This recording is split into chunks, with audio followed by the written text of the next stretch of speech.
Bab 260 Kenapa kamu ingin membantuku? Ini adalah kesalahanku, aku harus dihukum. Aku yang tidak memberikan pesan pada bawahanku dengan jelas. Wajah manajer resepsionis itu diliputi kepanikan dan ketakutan, seolah-olah telah melakukan kesalahan yang sangat besar. Bahkan ketika mengulurkan kedua tangannya sedikit gemetaran. Semua orang yang ada di sana pun tercengang. Cindy terdiam, sementara pelayan dan dua wanita cantik itu juga tercengang. Ternyata Valentino adalah teman Direktur Hendrik. Kalau begitu, tamu yang ingin disambut Direktur Hendrik adalah Valentino yang berpakaian sederhana. Astaga! Jantung pelayan dan kedua pelayan resepsionis itu seketika berdegup kencang. Mereka telah melakukan sebuah hal yang sangat bodoh. Valentino adalah tamu kehormatan yang bahkan perlu dilayani langsung oleh Direktur Hendrik, tapi malah dianggap sebagai orang bodoh oleh mereka. Ditambah lagi mereka juga melarang Valentino naik. Bukankah ini sama saja dengan cari masalah tanpa lihat tempat? Kalau mereka sungguh membuat Hendrik marah besar, sepertinya Hot Club akan menerima pukulan yang sangat besar. Kini Cindy juga sangat kaget. Dia tidak menyangka Valentino yang tampaknya seperti orang biasa, ternyata adalah teman Direktur Hendrik. Awalnya dia hanya merasa Valentino hanya memiliki tubuh yang lebih tinggi daripada pria lain dan sedikit lebih tampan, selain itu tidak punya hal yang istimewa lagi darinya. Pakaian yang dia pakai, harganya bahkan tidak mencapai 2 juta. Sekarang Cindy baru tahu kalau ternyata Valentino hanya sedang merendahkan diri. Tidak heran kalau sebelumnya Valentino sangat percaya diri dan berkata ingin mengalah pada Cindy, ternyata dia memang punya hak seperti itu. Tuan Valentino, Anda jangan marah, ini hanya salah paham. Hari ini aku yang akan membayar semua pesanan Direktur Hendrik dan Tuan Valentino. Manajer resepsionis itu terus minta maaf kepada Valentino. Tidak apa-apa. Valentino hanya melambaikan tangannya dengan pelan. Dia bukanlah orang yang tidak berperasaan. Lagi pula, beberapa pelayan itu hanya bekerja sesuai aturan. Bagaimanapun, Valentino lah yang mengatakan nomor ruangan VIP yang masih kosong. Iya. Tuan Valentino, kalau begitu mari ke atas. Direktur Hendrik sedang menunggu Anda. Ucap manajer resepsionis dengan sungkan. Tuan Valentino, maafkan aku. Pelayan itu tampak ketakutan dan terus minta maaf kepada Valentino sambil membungkukkan badan. Sudahlah, ucap Valentino sembari melambaikan tangannya. Sekarang, aku sudah punya hak untuk memberikan barang ini kepada Cindy, kan? Ini, manajer, bagaimana? Tanya pelayan itu kepada manajer resepsionis. Manajer resepsionis terdiam sejenak, kemudian langsung berkata. Tentu saja. Apapun yang dikatakan Tuan Valentino. Lakukan saja sesuai keinginan Tuan Valentino. Dia tahu jelas karena Hendrik sudah memesan padanya kalau Valentino adalah tamu yang sangat penting. Baiklah. Jawab pelayan itu, lalu segera membungkus benda tersebut untuk Cindy. Kini Cindy membelalakan matanya sambil menatap semua hal yang terjadi dengan perasaan kaget. Dia bagaikan sedang bermimpi. Sesuatu yang dia idam-idamkan sejak lama, akhirnya sudah berhasil dia dapatkan begitu saja. Sebenarnya Valentino yang memberikan benda itu kepada Cindy hanya dengan mudah. Bagaimanapun, kalau berdasarkan kemampuan dirinya saja, dia tidak akan bisa mendapatkannya. Sebenarnya siapa Valentino? Setelah pelayan itu membungkus anggur kristal tersebut, dia menatap Valentino dan berkata dengan sopan. Tuan Valentino, apa begini sudah cukup? Valentino hanya melirik sekilas, lalu berkata. Berikan semuanya padanya saja. Baik. Pelayan tersebut dengan cepat membungkusnya, lalu memberikannya pada Cindy. Cindy masih merasa dirinya sedang bermimpi, bahkan ketika anggur itu sudah diantar ke hadapannya dan setelah diterimanya. Sesuatu yang sudah lama diidam-idamkan, saat ini sudah berada di tangannya. Perasaan ini sungguh sulit dijelaskan. Tuan Valentino, terima kasih. Aku akan membayar Anda. Setelah Cindy tersadar dari lamunannya, dia segera mengulurkan tangannya untuk mengambil tas kecilnya. Tidak perlu. Valentino hanya melambaikan tangannya. Setelah itu, dia mengikuti manajer resepsionis dan berjalan menuju lift. Cindy terdiam dan agak tidak paham sambil memakukan pandangannya pada Valentino. Kenapa? Kamu mau membantuku? Tanya Cindy dengan lembut. Dia bukanlah musuh maupun teman Valentino. Sebelumnya dia juga belum pernah bertemu dengannya, lantas kenapa Valentino memberikan barangnya kepada dirinya? Bahkan tidak perlu membayar Valentino sepeser pun. Mendengar ucapan Cindy, Valentino segera menghentikan langkahnya, sementara manajer hanya berdiri diam sambil membungkukkan badannya. Setelah diam sejenak, Valentino berkata dengan santai. Mungkin karena aku juga punya kakek dan nenek. Selesai berkata, Valentino segera pergi meninggalkan aula utama. Valentino memiliki satu penyesalan, yaitu tidak bisa berbakti kepada kakeknya, Tuan Besar Wijaya. Ketika dia masih berada di keluarga Wijaya, orang yang dekat dengan Valentino tidaklah banyak. Selain adik perempuannya, Caroline Wijaya, hanya ada kakeknya, Tuan Besar Wijaya. Hingga saat ini, Valentino tidak melupakan ajaran dan didikan kakeknya. Karena Tuan Besar Wijaya masih ada, makanya Valentino baru bisa tinggal di keluarga Wijaya dengan santai dan bebas selama beberapa tahun. Namun, begitu Tuan Besar Wijaya meninggal, Valentino langsung diusir dari keluarga Wijaya. Kalau bisa, Valentino juga ingin membiarkan kakeknya mencicip anggur kristal ini. Tidak peduli apakah Tuan Besar Wijaya pernah memakan anggur ini atau tidak, tapi yang paling penting adalah niat baik tersebut tidak bisa dinilai dengan uang. Cindy hanya berdiri diam di tempat. Dia memikirkan ucapan Valentino cukup lama, hingga akhirnya mengangguk pelan. Tuan Valentino, orang ini lumayan menarik. Cindy berkata dalam hati, kemudian meninggalkan Head Lab. Ruang VIP nomor 8, Head Lab. Valentino masuk ke ruang VIP sambil dituntun oleh manajer. Ketika melihatnya, Hendrik agak terkejut, kemudian langsung bangkit untuk menyambut Valentino. Meski sedang berada di hadapan manajer, Hendrik tidak akan menunjukkannya dengan jelas. Namun, rasa hormat yang berasal dari lubuk hatinya tidak bisa ditutupi. Hal ini membuat manajer sangat terkejut, mungkin di penjuru kota Neo, orang yang bisa membuat Hendrik bangkit untuk menyambut dirinya sangatlah sedikit. Sebenarnya siapa pemuda bernama Valentino ini? Kenapa dia tidak pernah mendengar ada orang sehebat Valentino? Direktur Hendrik, makanan yang Anda pesan itu, Tuan Valentino bertemu dengan temannya, jadi makanan itu sudah diberikan pada temannya Tuan Valentino. Setelah ragu selama beberapa waktu, manajer akhirnya memutuskan untuk menceritakan kejadian tadi. Bagaimanapun, hal itu tidak melalui persetujuan Hendrik. Kalau Hendrik tiba-tiba mempertanyakan makanan itu, dia tidak mungkin bisa mempertanggungjawabkannya. Baiklah, kamu pergi dulu. Hendrik tidak terlihat marah atau jengkel, melainkan hanya melambaikan tangannya dengan pelan. Manajer resepsionis itu menghela napas panjang, kemudian bergegas membungkuk untuk memberi hormat dan keluar ruangan. Beritahu semua orang untuk mengingat wajah Tuan Valentino. Kalau tidak bisa mengingatnya, bawa fotonya untuk ditatap setiap hari. Kelak kalau Tuan Valentino datang ke Head Club, kalian harus melayaninya dengan pelayanan terbaik, dari dia turun mobil hingga selesai makan dan pergi dari Head Club. Manajer resepsionis mengusap keringatnya dan menyuruh pelayan yang ada di sampingnya. Meski dia tidak tahu identitas Valentino yang sebenarnya, dia sudah melihatnya dengan mata kepalanya sendiri. Walau Valentino masih muda, Hendrik sangat menghormatinya. Bahkan presidir dari Maple Rain Real Estate, Hendrik harap, juga memperlakukan Valentino dengan sopan dan hormat. Bagaimana mungkin Valentino hanya orang biasa? Tentu saja pelayan itu tidak berani menunda waktu lagi, jadi dia segera memberitahu semua orang mengenai hal tadi. Di dalam ruang VIP, Bab 261 menakjubkan. Tuan Muda Valentino, banyak orang yang mengenaliku di kota Neo, jadi tadi aku tidak menunggu Tuan Muda di bawah. Maafkan aku. Jelas Hendrik dengan sopan. Pak Hendrik tidak perlu sungkan. Coba ceritakan kondisi perusahaan. Valentino mengibaskan tangannya dengan pelan, lalu meminum secangkir teh. Kini semua camilan sudah dibawa pergi oleh Cindy, jadi mereka hanya bisa minum teh dan makan sedikit kue. Tuan Muda Valentino, kalau belakangan ini Tuan tidak ada masalah penting, sebaiknya jangan datang ke kantor. Sekarang seluruh perusahaan sudah di bawah kendali Marco? Ucap Hendrik sambil menghela napas. Valentino mengernyitkan dahinya, lalu bertanya dengan heran. Apa Marco bisa sehebat itu? Kemampuannya tidak seberapa, tapi dia pintar membuat orang berada di pihaknya. Dengan penjelasan dari Hendrik, Valentino akhirnya memahami kondisi Maple Rain Real Estate saat ini. Kini Maple Rain Real Estate telah terbagi atas dua kubu, yaitu kubu Hendrik dan kubu Marco. Semua ini sudah diduga oleh Valentino. Marco memanfaatkan posisinya sebagai penanggung jawab umum terhadap zona pengembangan kota Arteria untuk menarik banyak orang ke sisinya. Ditambah lagi bantuan yang ditawarkan biasanya, Marco sungguh menarik banyak orang ke sisinya. Kalau bukan karena Hendrik punya sekumpulan pekerja yang setia padanya, mungkin saja kini Marco sudah benar-benar menguasai satu perusahaan. Pada saat itu, Maple Rain Real Estate sudah akan menjadi milik Marco, dan semuanya akan mendengar ucapannya. Tuan Muda Valentino, sebenarnya masalah Tuan membeli mobil baru telah diungkit oleh Marco dalam rapat terakhir. Dia mengatakan Tuan Muda Valentino sebagai putra sulung dan sah dari keluarga Wijaya, jadi mobil yang ditumpangi tidak boleh terlalu murahan dan bersikeras ingin menggunakan uang perusahaan membeli sebuah mobil untuk Tuan Muda. Saat itu aku juga setuju, tapi aku menyadari sesuatu, makanya aku terus menolaknya dan bersikeras mempertahankan kalau aku yang mengurusnya untuk Tuan Muda. Setelah Hendrik selesai menceritakan kondisi Maple Rain Real Estate, dia juga menceritakan masalah Bentley itu. Apa yang kamu ketahui? Tanya Valentino sambil mengernyitkan dahinya.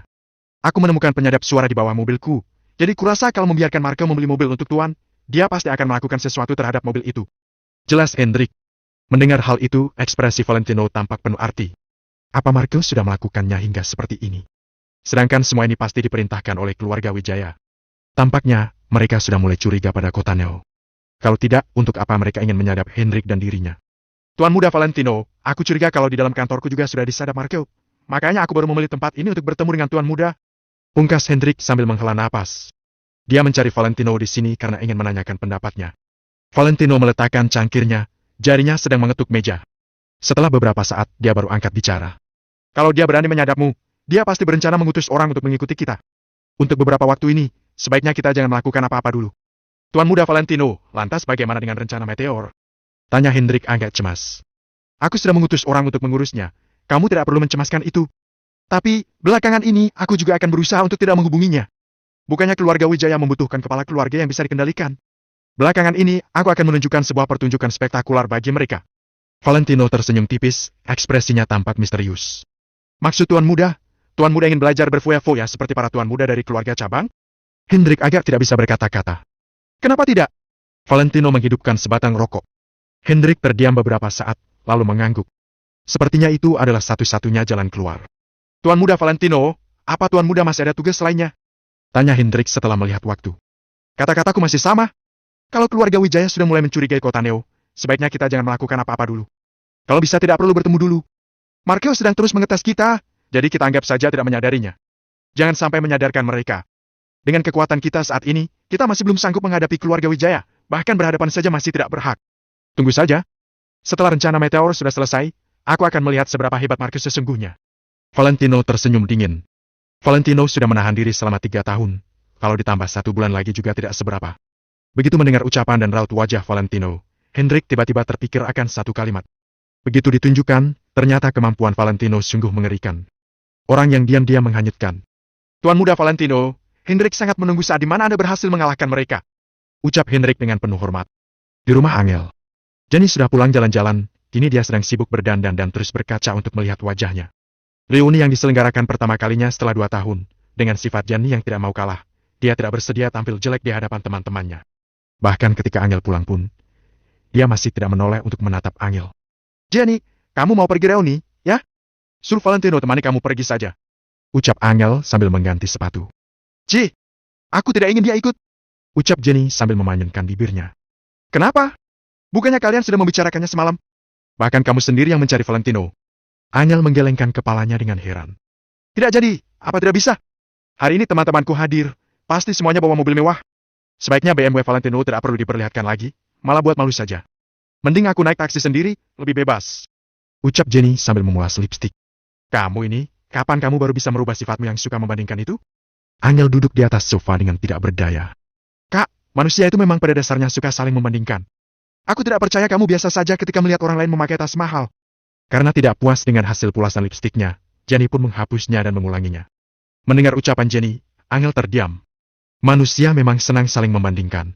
Kalau tidak, siapa yang bersedia bekerja keras? Bukankah lebih enak hidup berkecukupan hingga akhir hayat? Bagaimanapun, Valentino sepertinya adalah sebuah pengecualian. Sepertinya dia tidak pernah membandingkan apapun dengan orang lain. Valentino tidak akan mempermalukanmu.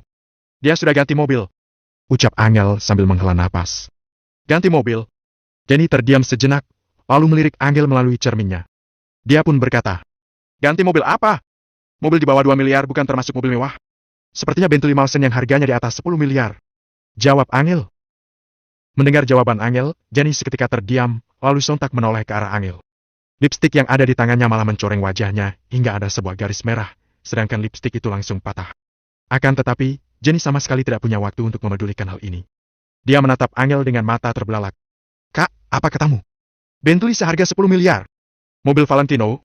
Kakak bercanda, ya? Sungguh, aku sudah melihatnya dengan mata kepalaku sendiri. Angel menggelengkan kepalanya dengan tidak berdaya. Bab 262 kebetulan. Dia bisa memahami perasaan kaget yang dirasakan Jenny. Tadi ketika Angel melihatnya, dia juga sangat kaget. Bagaimanapun, itu adalah Bentley Malsen yang harganya melebihi 10 miliar. Sebuah mobil itu sudah bisa membeli villa di perumahan di Jing Oriental. Orang biasa sama sekali tidak berani membayangkannya. Pasti mobil itu dia pergi pinjam dari orang lain, kan? Apa kakak melihatnya membeli mobil itu? Tanya Jenny setelah tersadar dari keterkejutannya. Seharusnya dia yang membelinya. Pokoknya pekerja showroom Bentley yang mengirimnya kemari. Jawab Angel sambil mengangguk. Aduh, Kak, pada zaman sekarang sudah tidak langka kalau ada orang yang ingin pinjam atau menyewa mobil mewah. Lalu bagaimana baru bisa membuktikan kalau Valentino yang membelinya? Tapi mobil itu adalah Bentley. Aku berubah pikiran. Hari ini, aku ingin Valentino pergi denganku. Jenny langsung gembira. Kamu ini, dasar wanita mata duitan. Aku sungguh takut kalau ada orang kaya yang menculikmu. Angel hanya bisa pasrah. Aku tidak sudi. Aku hanya suka dengan Kak Tino. Begitu mengungkit Tino yang memiliki akun kaisar tertinggi di ruang siaran langsung, hati Jenny terasa sangat nyaman.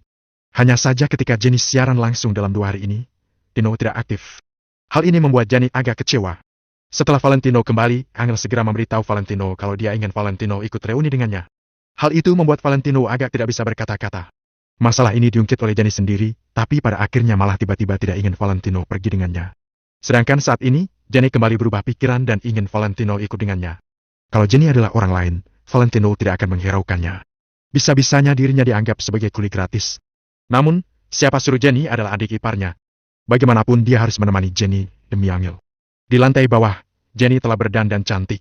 Dia memakai rok mini berwarna hitam dan sedang menunggu Valentino dengan penuh antisipasi. Dia ingin melihat Bentley apa yang dibeli oleh Valentino. Sebab dia belum pernah menaiki mobil semewah itu. Jenny tiba-tiba terpikir dengan Bentley yang dia lihat tadi pagi, mobil itu baru bagus. Namun, dengan kemampuan Valentino, meski dia bisa menyewa sebuah Bentley, seharusnya dia juga akan menyewa Bentley yang tipenya paling rendah, kan? Bagaimanapun, di hati Jenny, Valentino masih harus pinjam uang dengan temannya untuk membayar uang muka villa ini yang senilai 2 miliar lebih. Hanya saja, ketika mereka berdua turun, setelah Valentino mengeluarkan kunci mobil, Jenny seketika tercengang. Bentley Mulsanne yang seluruh mobilnya tampak seperti batu obsidian, desain mobilnya yang sangat halus dan indah, bahkan tubuh mobil yang sangat panjang itu. Semakin dilihat, Jenny merasa mobil ini semakin familiar. Dia rasa mobil ini adalah mobil yang dia lihat tadi pagi. Tidak mungkin bisa sangat kebetulan seperti ini, kan? Jangan-jangan mobil yang dia lihat tadi pagi adalah mobil yang dikendarai Valentino. Valentino, hari ini kamu ada di rumah terus, ya? Tanya Jenny tiba-tiba. Tadi aku pergi ke kantor kakakmu. Jawab Valentino dengan datar, kemudian masuk mobil. Jenny mengangguk pelan. Sudah dia bilang, kan? Untuk apa Valentino berada di jalan itu? Tampaknya mungkin hanya karena kebetulan, atau kebetulan Valentino telah berhasil menyewa mobil semewah ini. Jenny tidak mengatakan apapun lagi melainkan masuk ke Bentley tersebut dan merasa nyaman dengan mobil itu.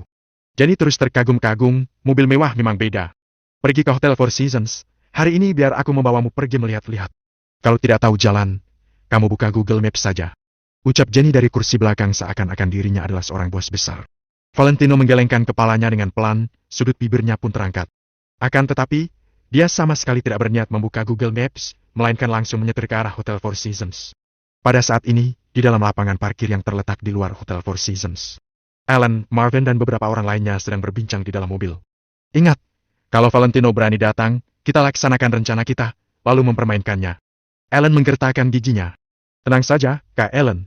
Anggota acara reuni hari ini adalah orang-orang kita, Valentino tidak akan bisa melakukan apapun. Cibir Marvin.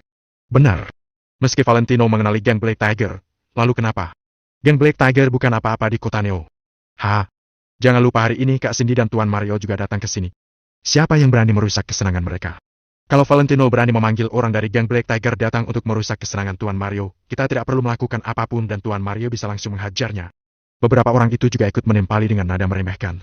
Tidak ada satu pun dari mereka yang menghargai Valentino. Alan merasa sangat senang.